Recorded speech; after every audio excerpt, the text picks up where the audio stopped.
Reggae Chronicles. And of course, on this program, we chronicle the music, the What has history behind the happened in the people. past and also Absolutely. what is going to happen. And today, we have as our special guest the the beautiful, the the Effervescent. effervescent Christine Alisa to kick us off the for Reggae Month, and I'm pretty certain you guys are gonna completely enjoy the presentation that we have for Yeah, you what today. me love about Christine is our spirit, our energy, brethren, is just off the chain. Yeah. You know, if I was a little younger, I would have look at still. No, no, I don't want to go down that road. That is my other daughter by another mother and Then I'll father. be your son-in-law. I don't go wrong with that.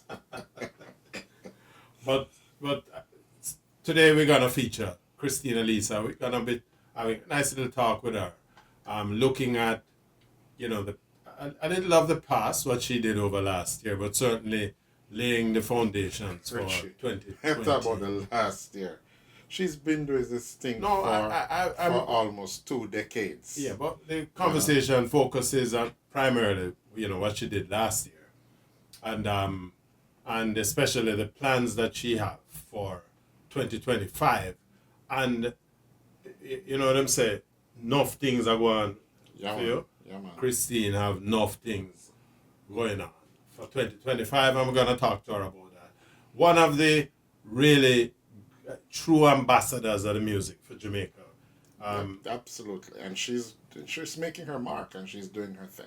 Absolutely. And so to kick us off, let's get a little taste of something from her growing catalog. Yeah man, and the song that I want to start off with is a song that knocked it out of the park in 2022, and that was a song called Hold Strong. And then I'm going to follow with another one from 2007 when she used to sing reggae gospel, the one called Jehovah Jireh. But let's hear Hold Strong. For the fans out there, we have today Christina Lisa. And let me just get going.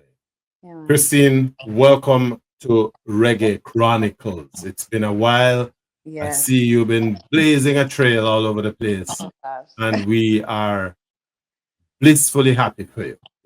Well, can I say Uncle Richard or Mr. B or Richard Uh, Blackwood? Uncle Richard is nice. It Yeah, man. tells me that it just underlines the kind of relationship that we have. I've always seen you as my second daughter, right? Wow.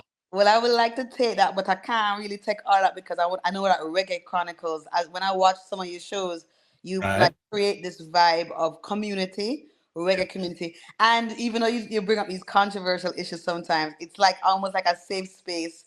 And it reminds me of back home when back in the day we would gather around on a Sunday evening, everybody discussing politics and people arguing over dominoes. And what I love about our community is that we can disagree and agree to disagree and do passionately. So And that's what I love. And you are that person.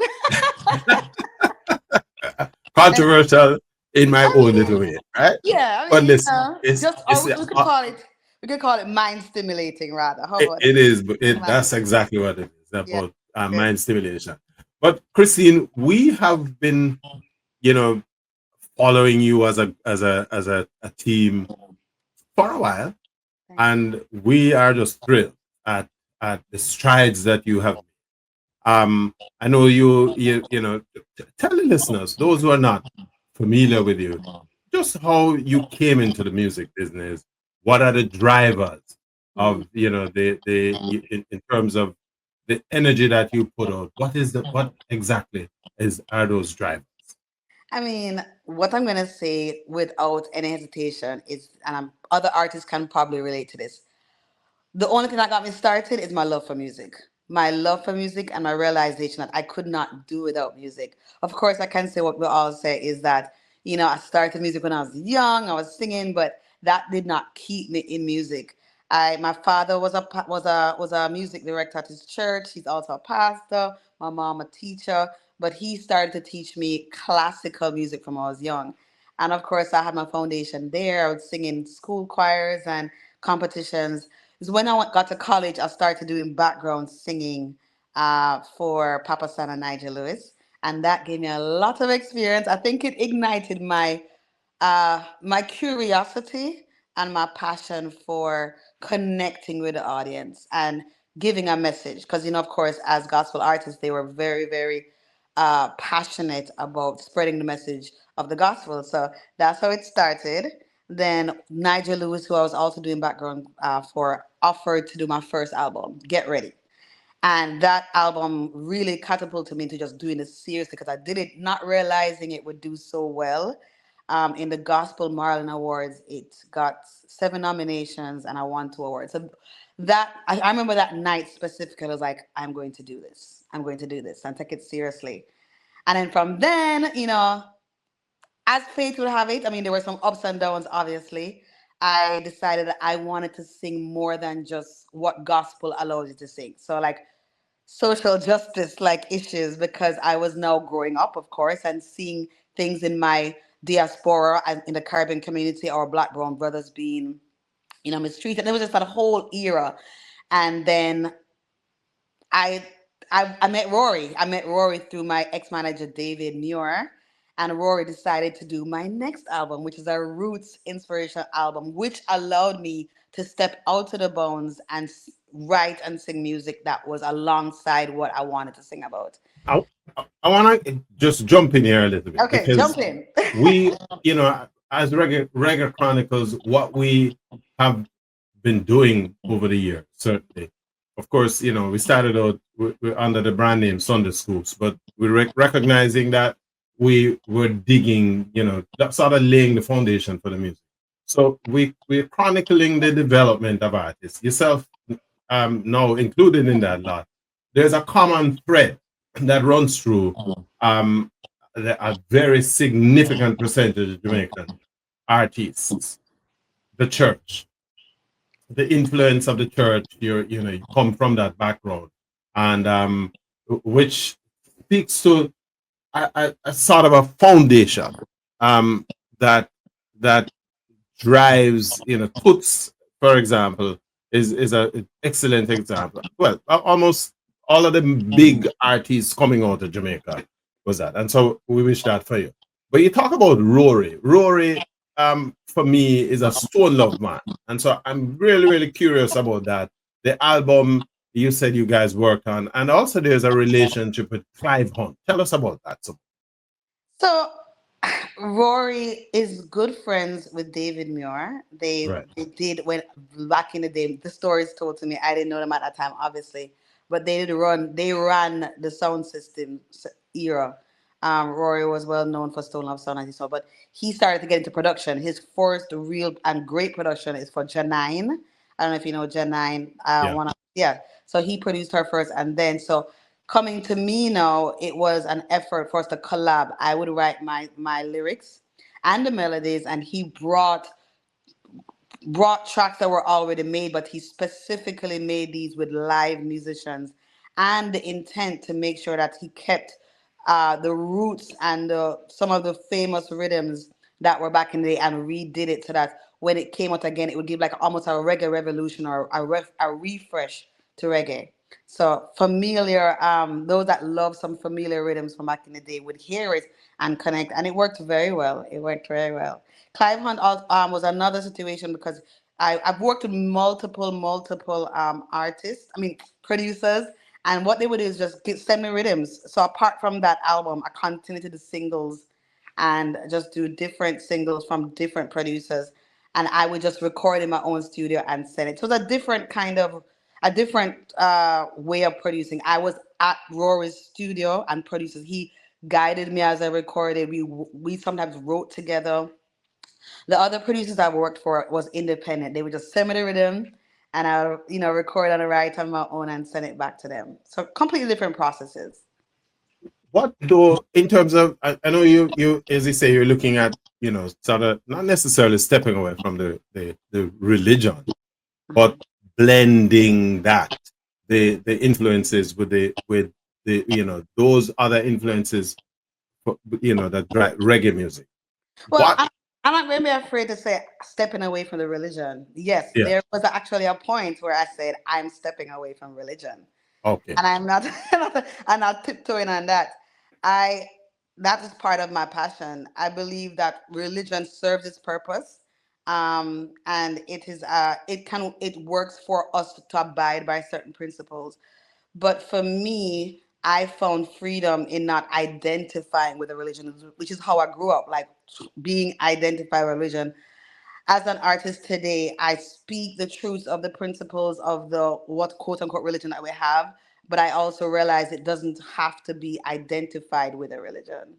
And my message is just purely that, just purely the words that come out in truth, and that's it. You literally preempted a question I was going to ask you about, the Ask it. influences, because your music seem to focus on these themes: love, spirituality, Mhm. and so on. And the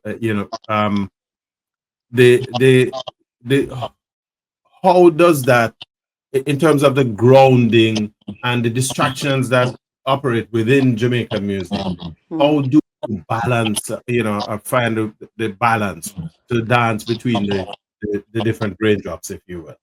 Yeah, I'm glad you asked that question.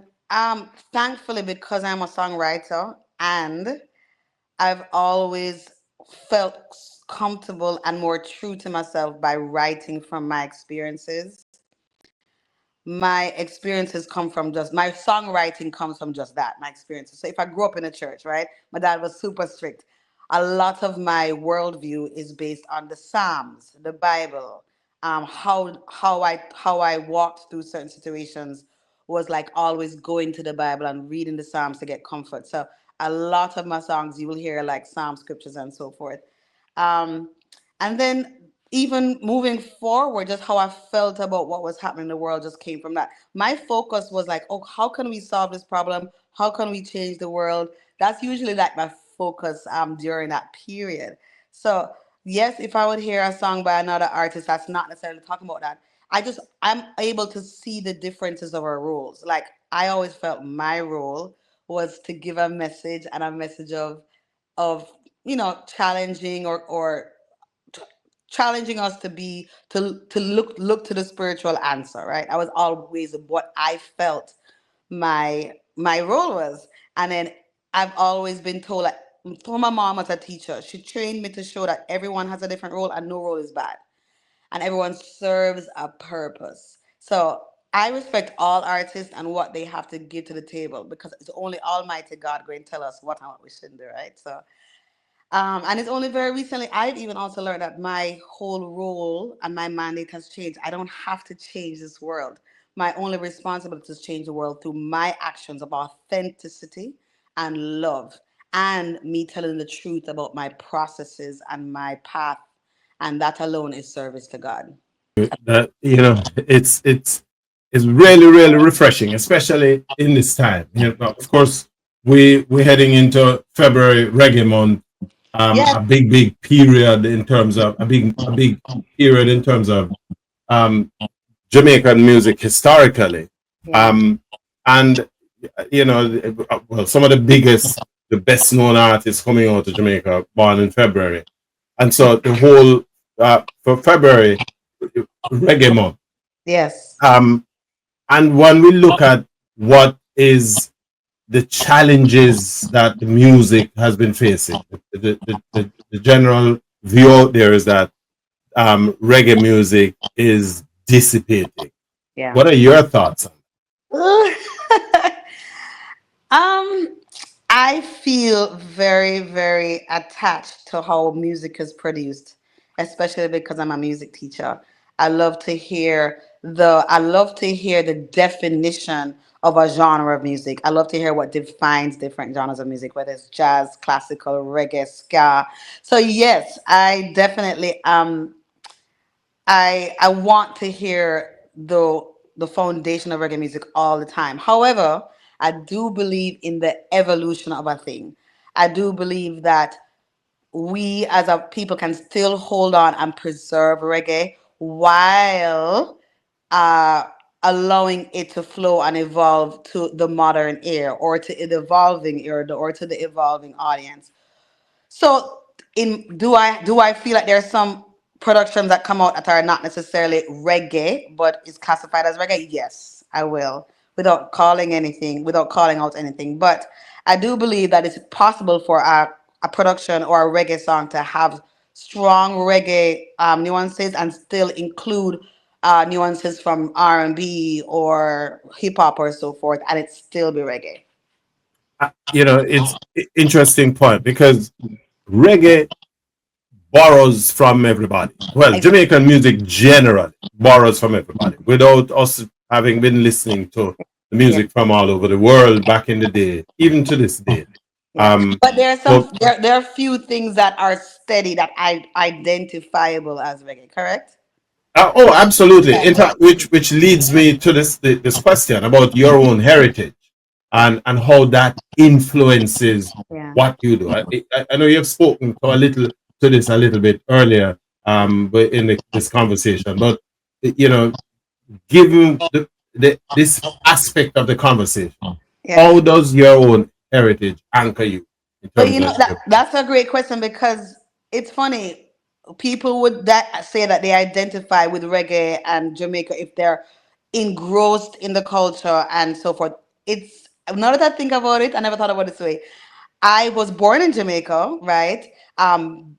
But my father sheltered me from quote unquote some of the reggae world because as a classical teacher, he had his own worldview and was so afraid that I was going to not going to develop my classical education, right? So okay? one would have thought I wouldn't have this reggae passion or the reggae in my blood, but even my father couldn't keep me away from reggae. He was also very protective. So some of the dances and the street dances and the sound system experiences as a young girl I didn't have. But to me, it shows you how your culture can be so ingrained in other ways, right? In the food you eat, in the conversations you have amongst your family, or even the diaspora, like the circle that you keep. Those are the things that come out in the songwriting. Those are the things that come out in the way you sing, right? Those are the things that come out in your branding or in just in your evolution as an artist. And that is what I say makes a true artist to who you are. So it's sometimes not even about you have to grow up in Trenchtown or you have to grow up here. It's about look the collaboration of all of the Jamaican experiences that have formulated my connection and my love for reggae. And I can't run away from it. I cannot. If I tried to, I couldn't run away from it. Yeah, you have me leaning forward on the edge of my seat. But it's true, don't you? You understand what I'm saying? Oh, absolutely. That's why you have Listen, some people who born in England and are sometimes more Jamaican than some Jamaicans who live in Kingston. You because understand? they basically enmesh themselves, they bury And themselves then, into the yeah, culture. and Yeah, I've heard that there are some who grew up in Jamaica, and because they listen to certain music only or certain radio stations that don't play Jamaican music, right. they don't know anything about The grounding our disappear. foundation music. So it all depends on how you on your environment and the culture of the environment. What I want to dive into, no, I want to waltz into this Was side it? of the thing. We're talking music, man. I love That's it. what. I love it. I love it. Talk it. Now I know you've been doing. You have an album working on right now. Do I do? Um, you we and of course we're gonna touch some of the music that you have produced in the past, right? Yeah, sure. Um, but what we wanna do is spend a little time looking on, you know, 2025 and going forward. Yeah. Um, what are the projects you working on now? I know you have put out a couple pieces of music recently. Tell us about. Yeah, so I've done since after the Songs from Zion album, I continued. I knew that I had to continue to release music. Being an artist, creativity is your only lifeline. So I put out a single called Hold Strong, a single called I and I. All of those to me were my resilience singles, right? Singles that showed resilience. And I felt it connected very well with those who were growing with me, especially I released them during the pandemic period. But then I decided to, I felt like I was growing in a different way. And I actually, through my healing process, I decided I want to start dating again. And dating, of course, proved to be not fun. You just start. Hold No, on. no one This can is deny. No one can deny that this dating era of this world is completely different from what I've heard from listen. before I got married, etc. So, You but have I, it on the I edge felt of a seat again. so Right? I felt, but at first I was like, I can't bother with this. This is, but I knew I had to because I understand the law of the universe. Like when you write out things and I know the songwriter, when you write things out in a song, it's part of healing and it helps you to get through the process easier than the torture parts of it. So I told my followers, look, guys, this dating thing is not fun, but I'm going to journal it for us to get through it together and hopefully I'll find love.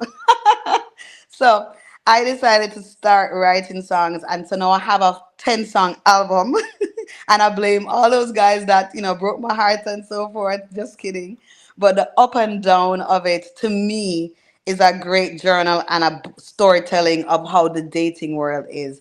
And so my most recent singles, "Fool's Love" and "Make Love," have like frontline the album that's going to start waterfalling in February. Just really in fun ways and in sad ways and in honest, vulnerable ways, talk about how a woman like myself feels in the different stages of dating. Oh, no, of course, you're gonna elaborate on that a little bit. I mean, first of all, that's a very brave step for Yeah. any woman. I'm not so sure what I was thinking at the time. Well, listen, I'm pretty certain you would have gotten people's attention.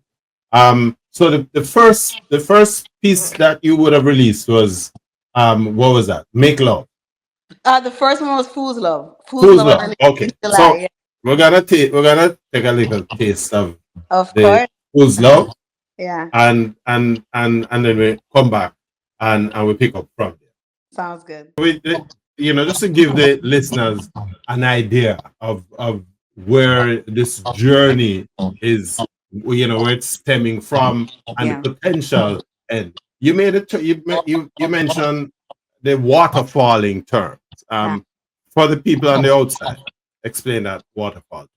Waterfalling is just a new method for independent artists like myself, or any artist actually, to grab or to keep their audience on a journey of the storytelling of an album. So we Right. release the single one at a time. So instead of the album all at once, I'm going to be releasing a single every couple weeks, right? And this also, as you show support to each single that comes out, it makes it a better response or more successful once the entire album is uploaded. Let's say my goal is July, and you will have all the songs, but it's an exciting journey because while it's rolling out, feeling like the you're feeling the roller coaster ride of the singles. You're able to connect the two. Like if your favorite album, for example, was Miss Education by Lauryn Hill, right? If she released that single little by little, oh my gosh, I can't wait till the next conversation. I can't wait till the next conversation. I can't wait till the next topic. So that is exactly what I'm going to do with my my album called Love Manifesto. It is a manifestation or an expression of what I want love, how love to be manifested. And I want my queens like myself that love reggae to realize that I'm in their corner, that we can express ourselves in our most vulnerable way, right? Be the put out the feminine energy that we know we should have, right? And also, explore with the different ways we can express our love. That's it. As I said before, it's the intrigue is the story. Right. Well, the verbalized intent here is Christine stepping back into this sphere one more time, Yeah, and but and also just showing that there are so many different ways we as queens can express ourselves. There was the gospel way, there was the roots burger way, but now I'm very confident that I want to show that we can also express love in this vulnerable way. We don't have to be so hard and sheltered, but tell our man exactly how we feel. Tell I them how I, we I feel. suspect that speaks to the next song, "Make Love," Yeah, and we're gonna play that one as well. yeah. So, um, now so those are the two songs that are out there now, Yes, yes. right? That I'm pushing. Um, you, Mhm. you did mention that your final release date for the completed album is essentially you're looking at somewhere around July, right? July, sure. Yes. July. Okay. Now, along the way, though, you have made some other personal strides. I know you over there in Texas, you did mention something about getting a residency. Yeah. Um, tell us about that. So a residency means an artist is able to display their artistry and perform live with their band at a specific venue, right? And fans can know that that's where they are and go there and like have a locked in date. And so I have been blessed to have to secure a residency at House of Blues. And at House of Blues, we will start actually in a few weeks. February the 8th is the launch, and I will go till July. And I am so blessed. I get to use this opportunity because connection is my thing. I feel like the most important part of my role as an artist is just to connect. Connect in whatever way, connect in conversation, connect on stage, connect on song, connect through social media. Excuse me, sorry. And then the residency provides that for me. So as I'm waterfalling the singles, those that come to the residency are going to get like a preview and an just me talking and connecting and explaining. Like it's gonna be like real. And I've never done it this way before. I've never done it this way before. And it's going to be extremely special because I didn't even arrange the timeline. Like, I knew back in the day that I wanted the album to come out in around this time. It happened to be that for me to release it in July. I had to start in February. And then when I got a call from House of Blues, they said start in February. And I was like, oh my gosh, it lined up It's so well. called the universe Let me tell aligning, you, and let me tell you. So I know for certain it's going to be special, without a doubt. And the other day, someone asked me, "Well, how are you gonna define your success at House of Blues? It's let's say, is it going to be by a packed house?" And I say, that would be nice, but that no longer drives me. It would be nice. The what's gonna drive me is I want to really, really, when the people come to House of Blues, that they get into the trance of reggae music. I want that whoever come in Houston will leave House of Blues in Houston knowing what reggae really feel like, but what love feels like on top of reggae. Just like how when Bob Marley sing, "No woman no cry." oh Lord, don't even That's go what. there. That's what. So that I can make Bob Marley proud. So that I can you, make God proud. You understand? you know what is interesting about this, Christine? You talk about, as you mentioned, Bob Marley. Of course, you go back into my old days because that's how Marley started. Yeah. When the Whalers hit North America, they were playing in small clubs, Yeah. small venues. And Yeah. so it's significant, this House of Blues thing. You have now have your own band. Am I correct? I do have my own band, and that's another blessing that came to me last year. Like I was singing with another cover band. I was super blessed. One of the best bands here that brought me on as one of their singers. And then over time, they were like, "Christine, they blessed me and said you need to have your own band."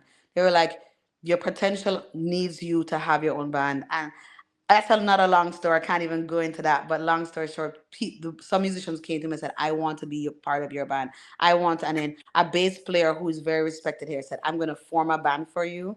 And I have my own band now. Wow. But Yeah. again, because the band you were playing with, it also speaks to the unselfishness of these guys because they recognize that if Let me you tell are you. moving from, okay, performing at particular venues, but you're being backed by the respective bands, Yep. you literally have to be relearning your own music or the Exactly. playing styles of these guys at all times, which Yeah. speaks to the quality, the consistency of the music that you present. Yeah. Yeah. And for them to do that, cool. It must be a pretty great bunch of fellas. Though. Yes, I have to big up Jeff from Galaxy Band. I have to. Jeff is one of the reasons why here in Houston I am doing just like how I have an uncle like you, right? God has assigned different places, people, angels to guide us. And I've told him this. If it wasn't for him in so many ways, he was unselfish. He could have kept me and said, "No, you have to stay with our band." He said, "Christine, I release you and you need to go find a band." So Well, listen, we're gonna have to find a way to come to Houston to come yeah. and check you out, right? Woohoo! Yes. I, no, that's a promise. And But you will be on the VIP list for sure. Get ah, VIP couch, all of that good stuff. I, So, yeah. I'm locking that in. But I know you're good for your work. Yeah. Something else that I'm curious about. I know you drive a lot of your music you put out with Yeah. videos, your own videos. Mhm. Tell me what kind of what is in the wings, in the works rather, with respect to your current album. I'm thankful that the producers I work with, they always are wanting to do a video. Not all the time it can happen because of funds, but when it can happen, we collaborate. They collaborate with their own ideas. Sometimes they collaborate to the funding, and then we come up with the what we want the audience to see, right? How the song feels, and we actually take into account the like the reggae, the rhythm to make sure that the rhythm matches the feel of the music. So if you watch the whole strong music video, is a completely different energy from the Met Club music video, right? And but I'm thankful that they also give me what you call it, my own creative hand on it, where I can tell the kind of story I want. And then they usually gather their own music video or their own videographers. Sometimes I have to find it, and then we work on it together. We work on it together. Well, we're gonna touch that Hold Strong Yeah. video as well. Just again, um, and you know, trust me, viewers, listeners, this again will knock your socks off. Oh, thank you. It's one of my favorite videos. But let's give the listeners a little take on thank, that. thank you.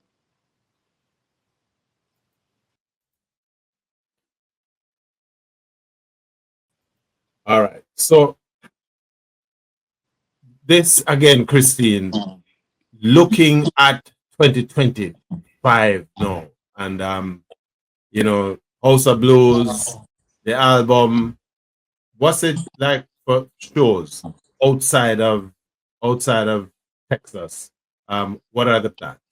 Well, I mean, things are coming. Some things are in the pending, but what I have confirmed so far is next weekend I'm going to be at the Ronnie Williams Center for the Essence of Reggae Festival. I am super honored because just the title alone, I know the organizers, part of their mission for this show is to show and reflect the foundations of reggae music, right? So just them, and they said they called me because of how Make Love and Fool's Love has been doing. So I'm excited to connect again. Of course, I'm always excited to go back home, obviously. And then, you know, House of Blues will continue. I have a show in Turks and Caicos coming soon in May. I have a few working on. I hope to get to, a show in England in the summertime, but nothing confirmed yet. And so we'll see. But my The focus, roster. It's all like the roster is filling up, eh? well, my focus really is the residency because I know once the album come out, it's going to be full speed ahead. They tell me something. As we talk about shows, Yeah. over the period you've been out there, um, what show in your mind stands out in terms of your own performance participation? Oh goodness, the Austin Reggae Festival for sure. That's my most recent big show that happened in like I believe July, the July gone. Yeah, It was phenomenal. Just because yes, I've been in Houston for a while, but Austin is a huge music scene, right? A huge a great venue for musicians and musical performances. And it was also I got such great feedback from it. It proved that when I connect with the audience and my band members and we had a flow, it was the first time me and my own band members really like solidified. We actually felt it's almost like, like when you go on a date and then they go on a few dates and okay, it's like the feeling out process. And then there's this one date that says, okay, we are in love. We are supposed to get married. That's how I felt, not just with my band members, but with the audience. And I said, this is it. I This is it. love the way I Yeah. love the way you bring the thing back in terms of this. Well, maybe that's because You, what my album is about. there you go. So, but again, what I love about you, and I think Garth will agree with me on that too, is we watched you as a vulnerable young lady coming through. I know you had your own, tough experience, and you have taken the punches, you took your time, and you basically, stepping back out one foot in front of the other, quietly, but with a level of assuredness, which this conversation is definitely, it's saying that you know, listen, the time past have provided this foundation, and so here I am. And so, if you look back at the journey, what is the most important lesson that Mm. you have learned? Um, and how do you hope that your music will continue to inspire and uplift your audience? I would say the most important lesson as a person, as an individual, is to just know that you have to really know, connect, find time for yourself. Find time, spend time with yourself so that you can know exactly how you want to contribute to this world. Because all of us came here to contribute in some way. And we cannot really do anything if we don't know ourselves. Because if you don't, you're going to be going back and forth with people's opinions. And I had to learn as I used to lean on everybody's opinion. And then when I realized you don't have to ask, you don't need everybody's opinion. If you sit with yourself and you know yourself, yes, it's good to hear good feedback, but at the end of the day, the source tells you who you are. Number two, as an artist, I had to learn, like, well, I learned this kind of early, right? Just put out, you have to start releasing. You have to put out what you know is true and grow in the process. And know that you're gonna be critiqued. Know you're gonna, but in the failure, don't be afraid to fail. In the failure, you will grow, and that is what brings success. As a teacher, I know for sure that my students don't grow until they realize until they're comfortable with failing. And for sure, as you just said a while ago, I'm sure people around me have seen me fail in certain things, score in certain things. But I don't regret any of it, because the product that I'm putting out now and what I'm pleased with now would not have come if I didn't fail. Period. Learning happens when Yeah. you have had to deal with different experiences. It brings you new information, new approaches, Yeah. which when you measure against what you were doing before, you recognize that, hey, Yeah. this is a better approach, or this approach supersedes what you had before. Yeah. And And it's the and only way to know yourself. Because if people right. are always telling you something, you don't really know yourself until you feel for yourself. So, And that's the life is a journey. It's not a destination. right. And Exactly. in terms of your own music, you've been on this journey for a while, I right? have. And I'm sure you recognize that there are a lot of young women, young artists generally, but young women specifically, Yeah. who are watching you, that paying attention to what you're doing. Um, do you see yourself? How do you see yourself as that, as a role model? I mean, no, no, or what? That's the question. How Yeah, do you see I used yourself? No. I definitely used to wear the mandate of a role model, which is why producing gospel music was important, which is why putting out an inspirational music was my front line, and I had to do it. I no longer have that role model. It's not I don't wake up thinking about it, right? I my most important focus is to be authentic. Period. And And that's part of modeling, because well, that's where, yes, I'm going to, yeah. right? So hear me out. So if sometimes we fall in the trap of I gotta be a role model, and that's where hypocrisy comes in. When people feel like that's the whole thing with like religion or whatever, you feel like you have to be a role model, and you have this weight on the burden, and because of that burden, quote unquote, you end up not being authentic, or you end up hiding faults about yourself. To me, if I focus on being authentic and truthful, then the role model thing will come, because at the end of the day, people need to see authenticity. They need to see that there is no guru or no saint. People need to see that what the only call in our lives is to be true and authentic and honest in our storytelling. So if you're an artist, You are authentic in who you are. Christina Lisa needs to be authentic in who she is. She can't pretend to be uh, Martha Griffith. She can't pretend to be this. She can't pretend to be nothing else. She wasn't called to be that and has no need to be that. Her only divine call is to be the story, because the universe has already aligned and ordered my steps. If I follow those steps, then I'll be the role model. If that's what happened. When I focus on being a role model, then my whole drive is, oh, I gotta be perfect. I gotta be this. I gotta be this. I'm not into that anymore. I'm not into it. I used to be like that. I'm not into it. I don't care. I know for certain young women need to see, okay, she is real. She is authentic. She can cry. She can be strong. She can be hard. She can mess up. She can do this. But at the end of the day, my goal is to strive to those other principles. In the I think you have answered my question in a nice way, Right. because you know, it's, I think people want that authenticity, and that's what, you know, for those of us looking on, that's what we have observed, that you're authentic, you're not trying to be anybody else, and in that way, you know, you're providing that example that it is great to just be you, you Yeah. know. And as long as you're guided by, you know, those home principles, Yeah. your dad, your Absolutely. parents, Of course. those, there's a saying, and I say to my, you know, because my son and I have a pretty great relationship, and you know, you will fall down, but if you fall, you're gonna fall on your feet. Yeah.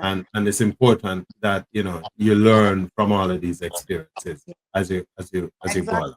And I may not fit the status quo of certain quote unquote reggae artists, but I definitely feel what I do feel passionate about is that we as a people, right? We as Jamaicans, out of many one people, out of many experiences, some people think for you to be a reggae artist, you have to come from Trenchtown, you have to come from the ghetto, right? I'm glad that I can be another reflection of the wonderful, strong Jamaican community or the Jamaican diaspora, where we can show that we come from different places and walks of life and still show our community in its true form as well. Listen, like most things, you know, the time is when you're Ah, having a good time, the yeah. time run up. But there's a question I wanted to ask you, because you have this thing about your voice. You have a um well, it really begged the question, you Yeah. know, you, because your music features this strong, soulful voice, right? Yeah. Thank But you. can you share any tips or techniques that you use to maintain your vocal health and vocal In two strength? minutes? All right, real quick, real quick, real quick, real quick. Real quick. Yeah. All right, so I'm blessed to be a vocal coach as well as a piano teacher. But yes, so I mean, it's in 2 minutes. Let me see what I can do. What works for me is I make sure I treat my voice as a muscle, right? So I have to do my vocal warm ups. It's the only thing that has allowed me to be consistent on my shows and to do good shows, great shows, for the long time. You have to have endurance. So I do lots of warm ups. I have some warm ups that I definitely rely on. I've learned as an alto singer, I've learned how to expand my range by understanding my registers, the chest voice, the middle voice, and the head voice. Definitely dropping the jaw, staying relaxed, breathing properly. Like there's so much things that can help all of us as an artist. And I actually did a few vocal coaching sessions in Jamaica, which I never get a chance to talk about, but I definitely am going to continue to do that to give back. But treating your voice as a muscle is just like how Usain Bolt had to train for his his meets and so forth. So we're always students. I consider, even though I'm an artist, if I continue to look at myself as as always a student, and once you see yourself as always a student, you're always training, and that's how the vocal warm-ups come in. Well, you're not only you're not only operating as a student, but as a teacher as well. I know you teach music. Well, in fact, throwing two quick questions there. You're teaching music. What's your favorite instrument?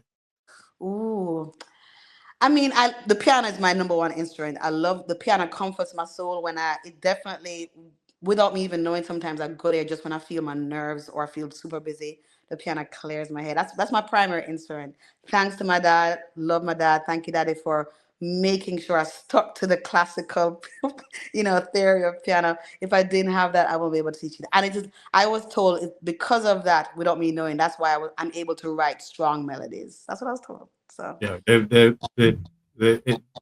historians here talk about that, the piano and the guitar. Those are yes, the two yes, instruments that yes. helps you to write. Listen, before you run away from us, um, Reggae Chronicles, we kind of rebranding the place where we tell the stories of Jamaican music. Um, give us that plug.